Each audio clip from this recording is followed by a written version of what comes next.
and welcome to North Park University's Online Writing Center. My name is Darby Agavino, and I'm a writing advisor currently working in the Writing Center.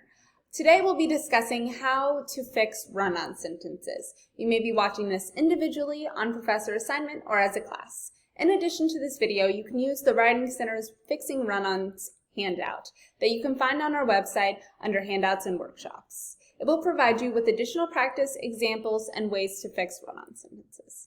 All right, let's begin. So the first thing I want to do is just explain what a run-on sentence is. So essentially a run-on sentence is two or more independent clauses that have been improperly joined. An independent clause is simply a phrase that has a subject, a verb, and can stand alone. Run-on sentences can be fixed in essentially three ways. You can create multiple sentences, add a comma and a conjunction. You can add either a subordinating or coordinating conjunction, and we'll get into the differences and how to use those a little bit later. And then you can also add a semicolon. All right, so we're going to do some practice. Here is our run-on sentence. I love to write papers. I would write one every day if I had the time. So the first thing I'm going to do is I'm just going to identify the clauses that I have. So I definitely have two independent clauses, right?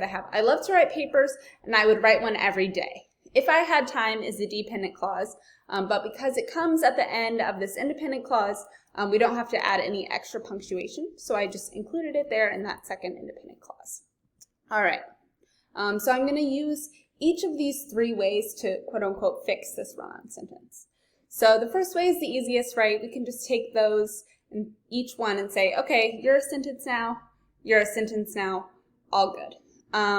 Right? When you do this, you just have to make sure that each sentence that you make has both a subject and a verb and can stand by itself. And then the second way is we can add a coordinating conjunction. So you might remember fanboys from English, maybe in middle school, for, and, nor, but, or, yet, and so. Those are the 7 coordinating conjunctions. And so I'll show how to use that here. I love to write papers, comma, so, that's my coordinating conjunction. I would write one every day if I had the time. So when we use a coordinating conjunction, we have a full-on independent clause, then we have a comma, our coordinating conjunction, and then at least another independent clause. And then we can also use subordinating conjunctions. That's another way to fix a run-on sentence. And there are lots of subordinating conjunctions, but here's just a list of them. I put them in kind of different categories. After, although, as, because, those are all different subordinating conjunctions. And we use those a little bit differently. So when we use a subordinating conjunction, what essentially we do is we make one of the independent clauses, we turn it into a dependent clause. So that's what I did here with this first phrase. I wrote, because I love to write papers, I would write one every day if I had the time. So I turned that, I love to write papers, into a dependent clause by adding that because, right? You notice that it can't stand alone anymore because it doesn't make sense by itself. And then I put the comma at the end of that dependent clause that I created. But if the dependent clause comes later in the sentence, like that if I had time, then we don't have to put that comma in. So just keep that in mind when you're using subordinating conjunctions. And then the final way to fix this, right, is to add that semicolon. It's similar to the period, it's just a less final kind of finish. It keeps those two phrases together, but they're both kind of separate, right? So I love to write papers. I would write one every day if I had the time. With that semicolon in between, right, we need to make sure that on either side of that semicolon, we do have a full independent clause, right? It has subject and verb and can stand by itself.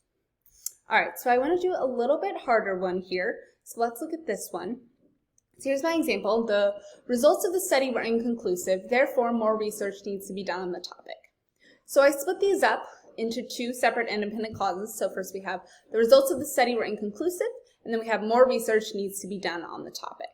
So I took out that pesky therefore. We're going to come back to that a little bit later. But first let's just go through the couple of ways that we can turn this into a non-run-on sentence or into a normal sentence. So that first way, of course, is the easiest, to just make them two separate sentences. And then we have our coordinating conjunction. The results of the study were inconclusive, comma, so more research needs to be done on the topic. And then we're going to come to this therefore.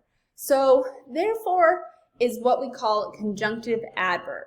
There are some other conjunctive adverbs, moreover, however, and we punctuate these a little bit differently.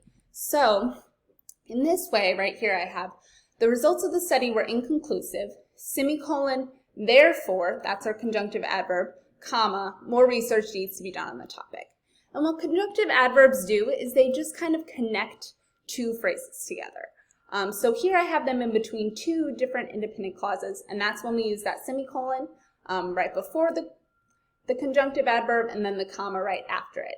But if the conjunctive adverb comes at the beginning or the end of an independent clause, then you would use a comma to separate it.